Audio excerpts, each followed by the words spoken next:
বিসমিল্লাহির রহমানির রহিম। হে সমস্ত জগতবাসী, আজ আমি শামীম আলী চিশতি আপনাদের সামনে যে আলোচনাটি নিয়ে হাজির হলাম। তো আজকের আলোচনাটি কি হবে? আজকের আলোচনাটি হবে, আমরা এই পৃথিবীতে একটা সময় 100-150 বছর আগে যা কিছু আবিষ্কার হয়নি, বর্তমানে এর অনেক কিছু আবিষ্কার হয়েছে। তো সেই বিষয়ে আমি আলোচনাটি করব। দেখেন যে বিজ্ঞান কিছু একটা আবিষ্কার করেছে কোনো কোম্পানির মাধ্যমে, যেমন বর্তমানে অনেক কোম্পানি বের হয়েছে। দেখা গেছে একটা গাড়ি, এই গাড়িটি একটি কোম্পানি বানিয়েছে, কিন্তু এই গাড়ির যে ইঞ্জিনের ফাংশন, এটা কিন্তু একটা বিজ্ঞান আবিষ্কার করেছিল। এখন নিত্য নতুন আবিষ্কার হচ্ছে। তাহলে যত কিছু আবিষ্কার করা হোক, কিন্তু দেখেন প্রত্যেকটা গাড়ির নাম আছে। টয়োটা গাড়ি আছে, পাজারো গাড়ি আছে, বা হোন্ডা গাড়ি আছে। তাহলে প্রত্যেকটা কোম্পানির কিন্তু লোগো দেওয়া থাকে, নাম লেখা থাকে, এবং কাগজপত্র বি আছে।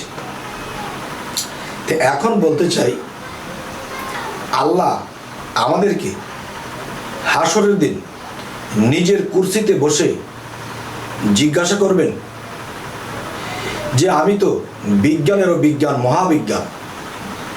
তাহলে তোমরা কি কখনো চিন্তা করেছো, প্রত্যেকটা ইঞ্জিনের তৈরি করার যিনি তৈরি করেছেন তার নাম আছে, যিনি তৈরি করে একটা লোগো বা একটা নাম দিয়ে ছেড়েছে সেটাও কিন্তু কোম্পানির নাম আছে।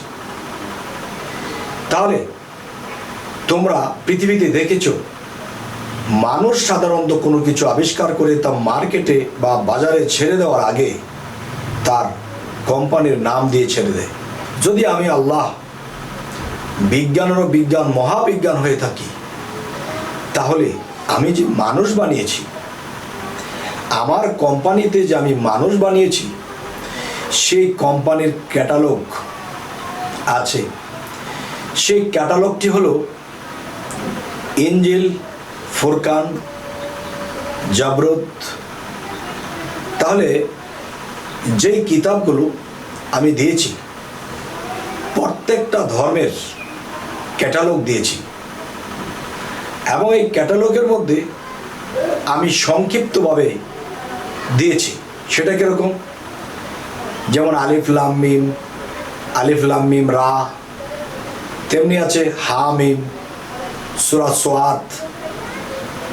তাহলে এই যে আমি দিয়েছি, তাহলে এই ক্যাটালগ তোমরা বোঝোনি, আর যারা বুঝেছিল তোমরা তাদের কাছে যাওনি, যার ফলে তোমরা মূর্খই রয়ে গেলে, আমি আল্লাহ পর্যন্ত পৌঁছাতে পারোনি। তোমাদের হাসরের দিন কঠিন বিচার হবে। গেল এক সাবজেক্ট। আরেকটি সাবজেক্ট হলো, পৃথিবীতে যাই কিছু কোম্পানি আবিষ্কার করেছে, কোনো কোম্পানির নাম দিয়ে ছেড়ে দিয়েছে। তাহলে সাধারণ মানুষ যদি কিছু আবিষ্কার করে, যদি সেই কোম্পানির নাম দিয়ে দেয়, তোমরা যে মানুষ, তোমাদেরকেও আমি আমার কুদরতের সেই ডাইসের মধ্যে ফেলে তোমাদের বডিকে আমি তৈরি করেছিলাম। তাহলে নিশ্চয়ই সেই ডাইসের মধ্যে তোমাদের নাম ঠিকানা ছিল, এবং যেই কোম্পানির মধ্যে, যে আমি আল্লাহর কোম্পানির মধ্যে তোমাদের সৃষ্টি করা হয়েছে, সেটাও কিন্তু তোমার সেই মানব কোরআনের মধ্যে লেখা আছে, যা দুই নয়নে দেখা যায়। তো এখন আমি বলবো, পৃথিবীতে বহু প্রাণীরা আছে। 18,000 মাখলুকাত যে আমি সৃষ্টি করেছি, তারা যে জন্ম লাভ করেছে, যেই ডাইসের মধ্যে তারা সৃষ্টি হয়েছে, সেই ডাইসের মধ্যে কিন্তু তাদের নাম ঠিকানা আছে, এবং তারা কোন কোম্পানির তৈরি, কে তাদেরকে বানালো, তার নাম ঠিকানা তোমার এই মানব কোরআন এবং বিভিন্ন প্রাণীর মধ্যে এটি দিয়ে দেওয়া হয়েছে। তো এখন আমি বলবো, আপনি নিশ্চয়ই একটি মোবাইল ব্যবহার করেন। সেই মোবাইলটি স্যামসাং, নোকিয়া বা যে কোনো একটা কোম্পানি হতে পারে। তাহলে সেই কোম্পানি মোবাইলের মধ্যে কিন্তু উপর দিয়ে লিখে দিয়েছে উপরেই লেখা আছে স্যামসাং, কিন্তু ভিতরে নয়। তাহলে আপনি যদি আল্লাহর সৃষ্টি হয়ে থাকেন, তাহলে আপনার দেহ কোরআনের উপরেই সেই আল্লাহর কোম্পানির নাম লেখা আছে, যা দুই নয়নে দেখলে দোজখ হারাম। দ্বিতীয়ত, এই কোম্পানির লোগো আমরা মানব কোরআনের মধ্যে যদি দেখে না যাই যে আমরা আল্লাহর সৃষ্টি, তাহলে সেই হাসরের ময়দানে আমাদেরকে সেই শয়তান ধরা খাইয়ে দিবে। এখন সারা জীবন আল্লাহর ইবাদত করে আল্লাহকে ডেকে যদি আমরা সেই শয়তানের কাছে আটকা পড়ে যাই, তাহলে কিন্তু আমাদের আর উপায় নেই। তাই বলবো কি, এই লোগো, এই কোম্পানি, এই আল্লাহর নাম, এই আল্লাহর কোম্পানি, যা কিছু বিষয় আছে সমস্তই কিন্তু দেখা যায় যে আল্লাহ সেই নাম লিখে দিয়েছে।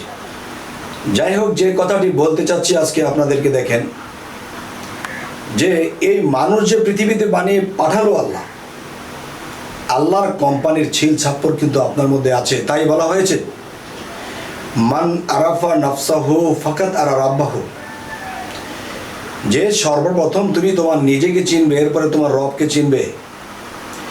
তাহলে আল্লাহ যদি আল্লাহর গুপ্ত ডাইস থেকে আমাদেরকে তৈরি করা হয়, এর আরেকটি প্রমাণ দেখুন। পৃথিবীতে যত মানুষ আছে, মনে হচ্ছে এই মানুষটি ওই মানুষটির মতো, আসলে কিন্তু কাছে গেলে আসলে এই মানুষটির মতো নয়। অনেক কিছু আলাদা, অনেক কিছুই ব্যতিক্রম আছে, কিন্তু হুবহুব মনে হয়, কিন্তু হুবহুব নয়। তবে আল্লাহ আলাদা আলাদা ডাইস, আলাদা আলাদা তিনি সৃষ্টি করেছেন। আল্লাহর সৃষ্টি নিখুঁত। তো এখন বিষয় হলো, সেই হাসরের দিন যখন শয়তান বেহেশতের দরজায় দাঁড়িয়ে বলবে, কোথায় যাও? আমি বেহেশতে যাই। তুমি যে বেহেশতে যাও, তুমি কি জানো আমি মুকরম তোমাকে এই বডি বানিয়েছি? তখন তিনি বলবে, না, আমার আল্লাহ আমাকে বানিয়েছে। ঠিক আছে, তোমার আল্লাহ যদি তোমাকে বানিয়ে থাকে, তাহলে এই আল্লাহর যে কোম্পানির, যে আল্লাহর কোম্পানিতে তোমাদের আবিষ্কার, তোমাদের সৃষ্টি হলো, সেই আল্লাহ যখন তোমাদেরকে ভবের বাজারে ছেড়ে দিল, তখন সেই ভবের বাজারে আসার পর তখন আপনার একটা কোম্পানির ছিল আপনার মানব কোরআনে থাকবে। এবং যে কালেমাটি পরে মুসলমান হতে হয়, এই কালেমার দাওয়াত দিতে যে হযরত মুহাম্মদ সাল্লাল্লাহু আলাইহি সাল্লাম অনেক কষ্ট অনুভব করেছে, কাফেরদের সাথে লড়াই করতে হয়েছে, তাহলে সেই বিষয়টা, সেই কালেমাটা তোমার মানব কোরআনের মধ্যে কোথায় ফিটিং করা হয়েছে?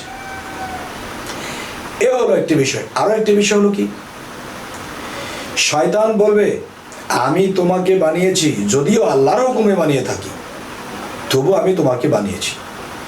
এখন শয়তান এই মানব দেহটাকে 360টা জোড়া কোন জায়গায় কি আছে সে কিন্তু জানে। আপনি আমি মানব জন্মে এসেছি, আর বলি কি যে আমরা মানুষ হয়ে জন্মেছি, আমরা আশরাফুল মাখলুকাত, আমরা শ্রেষ্ঠ। না বাবা, শ্রেষ্ঠ তখনই হবেন যখন আপনি নিজেকে চিনতে পারবেন, নিজেকে জানতে পারবেন, আপনার মধ্যে কলেমাকে খুঁজে পাবেন, এবং আল্লাহর যে ছিল ছাপ্পর, আল্লাহর যে কোম্পানির ছিল ছাপ্পর যদি আপনার মধ্যে খুঁজে পান, তাহলে হবে। এবং আরও একটি বিষয়, যে আপনার নিজেরও একটি পরিচয় আছে। যেমন আপনি জন্মের পরে আপনার পিতামাতা, আপনার আত্মীয় স্বজন আপনার নাম বাছাই করে আপনার নামটি রেখেছে। মুসলিম রেখেছে, কুদ্দুস রেখেছে, হাকিম রেখেছে, হোসাইন রেখেছে। এটা আত্মীয় স্বজন, পিতামাতায় রেখেছে। আপনার একটি নাম আছে, যেই নামটি আপনার দেহ কোরআনের মধ্যে আল্লাহ লিখে দিয়েছে। আপনার সেই নামটি কি, এবং সেই নাম ধরে আল্লাহ একদিন আপনাকে ডাকবে। যদি আমরা সেই নামের খবর যদি আমরা না জানি, আর যখন আমাকে ডাকবে সেই নাম ধরে, তাহলে আমি কিন্তু সেই নামে সুমুখ দিব না। কেননা আমি তো সেই নামটি জানি না। আর আমার নাম শামীম আলী চিশতি, আমাকে যদি কেউ শামীম আলী চিশতি বলে ডাকে, আমি বলবো হ্যাঁ আমি আছি, তাহলে আমার নামটা আমার জানা থাকতে হবে। আর সেই নামটি আপনার মানব কোরআনের মধ্যে লিখে দিয়েছে, এই দেহ কোরআনে লিখে দেওয়া হয়েছে, সেটি যদি আপনি জানতে পারেন এই দুনিয়া থেকে, তখনই আপনি সেখানে সেই নামের সুমুখ দিবেন। এবং আল্লাহর সেই কোম্পানির সিল ছাপ্পর যদি এখান থেকে দেখে যান, তাহলে শয়তান যখন জিজ্ঞাসা করবে আমি তোমাকে সৃষ্টি করেছি, তখন আপনি বলবেন না, আমার আল্লাহ আমাকে সৃষ্টি করেছে, প্রমাণ দেখো। আমার মানব কোরআনের মধ্যে আল্লাহর সেই কোম্পানির নাম, সে সিল ছাপ্পর দেখা। তখন শয়তান ভক্তি দিয়ে বলবে, বাবারে কত পীরের শিষ্য আসলো আর আটকা পড়ে গেল, আর আমি জাহান্নামের টিকিট দিয়ে দিলাম, আজকে তুমি স্বয়ং সম্পূর্ণ ঠিকানা, তোমার নাম, আল্লাহর কোম্পানির সিল ছাপ্পর সমস্ত কিছু দিয়ে দিলে। জানাই তোমাকে ভক্তি, জানাই তোমার গুরুকে ভক্তি, যাও তোমরা সেই জান্নাতুল ফেরদাউসের দিকে, সেই মুক্তির পথে তোমরা চলে যাও, যাও তোমাদের এই রাস্তা। তো এখন যে বিষয়টি আপনাদেরকে বললাম এবং বলার চেষ্টা করলাম, তবে দেখেন এই ভিডিওর মধ্যে আমি প্রায় কিন্তু এই কথাগুলো বলে থাকি। তবে যারা মুর্শিদ ধরেন নাই, তারা মুর্শিদের কাছে যাবেন, গিয়ে এই কথাগুলো জিজ্ঞাসা করবেন যে আমার মধ্যে যে আল্লাহর যে কোম্পানির যে সাইন আছে, যে পরিচয় আছে, সেটি কি, এবং আমি যে আমার পরিচয় কি, এবং আমার মধ্যে যে আল্লাহ কালিমাকে ফিটিং করেছে সেটা আমার মধ্যে কোথায়। আমি ছোটোকালে যখন মসজিদে গিয়েছিস, সেই মসজিদের ইমাম সাহেব তিনি আমাকে কায়দা আওয়াসি বাড়ার মধ্যে পড়াইয়াছিলেন যে কালেমাই তাইয়্যিবা লা ইলাহা ইল্লাল্লাহু মুহাম্মাদুর রাসূলুল্লাহ। এই কালেমাটি আপনার মানব দেহ কোরআনের মধ্যে আল্লাহ কোথায় ফিটিং করেছে, এটা কিন্তু তারা জানে না। সেই কায়দায় পড়েছিলাম, সেই মুন্সি মৌলবীরা পড়াইছিল। এখন একজন কামেল মুর্শিদ পড়াবে আপনার দেহ কোরআনের মধ্যে। যখনই পড়বেন এবং দেখবেন এবং পড়বেন, আপনার দোজক হারাম হয়ে যাবে, আপনাকে দোজক স্পর্শই করবে না। এই হলো এক বিষয়। আরও একটা ইঙ্গিত করব, বড় পীর আব্দুল কাদের জিলানীর জীবনীতে পাওয়া যায়, তিনি যখন জন্মগ্রহণ করেছিলেন, তখন তিনি জন্মগ্রহণ করার পরে দেখা যায় তিনি 18 পারা কোরআন মুখস্থ। এটাই তো এসেছে আসলে মূলত কি, 18 হরফে 18 পারা, 30 হরফে 30 পারা। তিনি 18 হরফের গুণ ক্ষমতা নিয়ে জন্ম নিয়েছেন, সুবহানাল্লাহ। তাহলে একজন কামিল মুর্শিদের কাছে একটা কাদেরিয়া তরিকার মধ্যে যখন আপনি বায়াত গ্রহণ করবেন, সেই কাদরিয়া তরিকতের নাম দিয়ে অনেক মানসিক তরিকা করতেছে, আসলে কিন্তু সেটা কাদরিয়া কিনা সেও জানে না। আর সেটা যদি সত্যই কাদরিয়া তরিকত হয়, তাহলে সেই দিন বায়াতের মধ্যে আপনার মানব কোরআনের মধ্যে সেই 18 হরফের পরিচয় দেবে, সুবহানাল্লাহ। সেই 18 হরফের পরিচয় যখন আপনি পেয়ে যাবেন, তখনই মনে করবেন যে হ্যাঁ, আমি ঠিক কাদরিয়া তরিকতে, বড় পীরের তরিকতে অন্তর্ভুক্ত আছি। তবে চিস্তিয়াকে সাথে রেখেছি,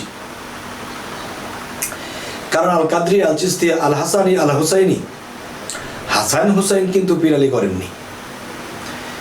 তাহলে তাদের গুণ ক্ষমতা নিয়ে কিন্তু দুইজন, সেই দুইজনকে খাজা মঈনুদ্দিন চিশতি ভারতবর্ষে লক্ষ লক্ষ মানুষকে কারামত দেখিয়ে বায়াত গ্রহণ করিয়েছিলেন, এবং বায়াত গ্রহণ করানোর জন্য এই কারামতের মাধ্যমে মানুষ ভিড়েছে, তাদেরকে বায়াত করে তাদেরকে মুসলমান করে নিয়েছেন। আর বড় পীর আব্দুল কাদের জিলানী তিনি হাসানের গুণ নিয়ে এসেছেন। তাই হাসান কিন্তু নবীর নাতির মধ্যে তিনি বড় ছিলেন, তার গুণ নিয়ে বড় পীর, আর তার হুসাইনের গুণ নিয়ে সে খাজা মঈনুদ্দিন চিশতি, কেউ কিন্তু কারো থেকে কম নয়। হে সমস্ত জগতবাসী, আজকের এই আলোচনা যদি কারো মাথায় ধরে, আশা করবো ইনশাআল্লাহ সে ইহুকাল এবং পরকাল এবং সেই শয়তানের হাত থেকে বেঁচে যাবে। মনকির নিকির তাকে ভক্তি দেবে, সালাম দেবে, আল্লাহর বন্ধু তুমি আল্লাহর বেদ রহস্য জেনে এসেছো। তবে কেউ যদি কোথাও বায়াত গ্রহণ করেন, তবে এই জিনিসগুলো যদি আপনাকে দিতে পারে, অবশ্যই বায়াত হবেন। এবং যারা আছেন কোনো পীরের কাছে, এই জিনিসগুলো চেয়ে নেবেন। কারণ একটা কথা আছে, পৃথিবীতে বাড়ি গাড়ি ছিল, সব চলে গেছে, নষ্ট হয়ে গেছে, ছিনতাই হয়ে গেছে, বাড়িঘর আত্মসাৎ করে নিয়ে গেছে। হয়তো কোনো একদিন কামাই করতে পারবেন। আপনার ব্যাংক ব্যালেন্স ছিল, সব হারিয়ে গেছে। হয়তো কোনো একদিন ফেরত পাবেন।